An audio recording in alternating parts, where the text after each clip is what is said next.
സാധാരണ സക്കാത്ത് സക്കാത്ത് എന്ന് പറയില്ലേ, എല്ലാ മതങ്ങളിലും ഉണ്ട് സക്കാത്ത്, പേര് വേറെയാണെന്നുള്ളൂ. ക്രിസ്ത്യാനിറ്റിയിൽ ദശാംശം എന്നാണ് പറയാ, ഹൈന്ദവ ധർമ്മത്തിൽ ദാനം ധർമ്മം എന്നൊക്കെ തന്നെയാണ് പറയാ.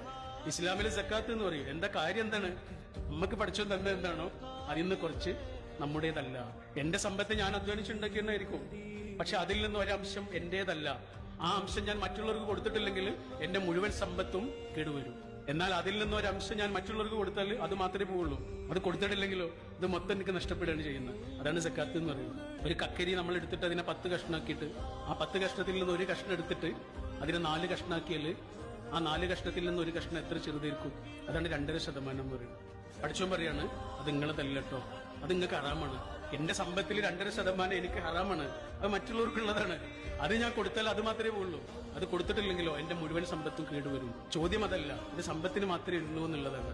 പൈസക്ക് മാത്രമേ ഉള്ളൂ സക്കാത്ത്. സക്കാത്ത് എന്നൊരു വാക്ക് പറഞ്ഞിട്ടില്ല എന്നേ ഉള്ളൂ. എല്ലാത്തിനും സക്കാത്തുണ്ട്. നമ്മുടെ സമയത്തിന് സക്കാത്തുണ്ട്. നമുക്ക് എന്തെല്ലാം കാര്യങ്ങളുണ്ട്, എന്തെങ്കിൽ എന്തെല്ലാം ആവശ്യങ്ങളുണ്ട്. ഇപ്പൊ നമ്മൾ ഈ ചെലവഴിക്കണത് എന്താണെന്നറിയോ? നമ്മുടെ സമയത്തിന്റെ സക്കാത്താണ്. നമ്മളെ ഇങ്ങോട്ട് വന്ന് കാണാൻ കഴിയാത്തൊരു മനുഷ്യനെ നമ്മൾ അങ്ങോട്ട് ചെന്ന് കാണുന്നുണ്ട് എങ്കിൽ അതെന്താണെന്നറിയോ? നമ്മുടെ സമയത്തിന്റെയും ആരോഗ്യത്തിന്റെയും കണ്ണിന്റെയും സക്കാത്താണ്. നാവറുക്കപ്പെട്ട ഒരു മനുഷ്യന് വേണ്ടി നമ്മൾ സംസാരിക്കുന്നുണ്ട് എങ്കിൽ അത് നമ്മുടെ നാവിന്റെ സക്കാത്താണ്. കണ്ണ് കാണാത്തൊരു മനുഷ്യനെ നമ്മളിങ്ങനെ കൈപിടിച്ച് തോളിൽ പിടിച്ച്